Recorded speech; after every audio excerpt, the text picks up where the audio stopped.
நீங்கள் க்ரோமில் ஏதாச்சும் சர்ச் பண்ணும்போது இந்த மாதிரி this side can be reached அப்படின்னு வந்தால் நம்ம என்ன பண்ணலாம், அதை எப்படி கிளியர் பண்ணுறது அப்படிங்கிறது இந்த வீடியோவில் பார்ப்போம்.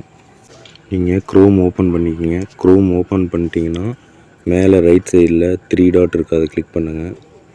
கிளிக் பண்ணிங்கன்னா இதில் செட்டிங்ஸ் அப்படின்னு ஒரு ஆப்ஷன் இருக்கும், அதை கிளிக் பண்ணுங்கள். இப்போ இதில் வந்து பார்த்தீங்கன்னா ப்ரைவசி அண்டு செக்யூரிட்டி அப்படின்னு ஒரு ஆப்ஷன் இருக்கும், அதை கிளிக் பண்ணுங்கள். இப்போ இந்த ப்ரைவசி அண்ட் செக்யூரிட்டியில் பார்த்தீங்கன்னா கிளியர் ப்ரௌசிங் டேட்டான்னு ஒரு ஆப்ஷன் இருக்கும். நீங்கள் வந்து ஒரு டைம் உங்களோட ப்ரௌசர் ஹிஸ்ட்ரியை ஃபுல்லாக கிளியர் பண்ணிவிட்டு யூஸ் பண்ணி பாருங்கள், ஒர்க் ஆகும். அப்படியும் ஒர்க் ஆகலை அப்படின்னா கீழே பார்த்தீங்கன்னா யூஸ் செக்யூர் டிஎன்எஸ் அப்படின்னு ஒரு ஆப்ஷன் இருக்கும், அதை கிளிக் பண்ணுங்கள். இது வந்து நார்மலாக பார்த்தீங்கன்னா use your current service provider அப்படிங்கிற ஆப்ஷனில் தான் இருக்கும். நீங்கள் சூஸ் அனதர் ப்ரொவைடர் அப்படிங்கிற ஆப்ஷன் கிளிக் பண்ணிங்கன்னா உங்களுக்கு இந்த மாதிரி 5 ஆப்ஷன் ஓப்பன் ஆகும். இதில் ஒன்றொன்றையும் நீங்கள் வந்து சேஞ்ச் பண்ணி நீங்கள் வந்து உங்களோட ப்ரௌசர் செக் பண்ணி பார்க்கலாம். உங்களுக்கு வந்து அந்த எரர் பேஜ் வந்து கிளியர் ஆகும்.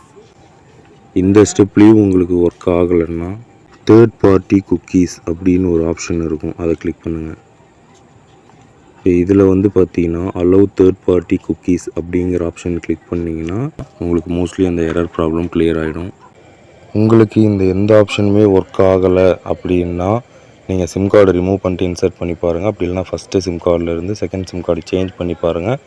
அப்போ வந்து பார்த்தீங்கன்னா இந்த எரர் உங்களுக்கு வராது.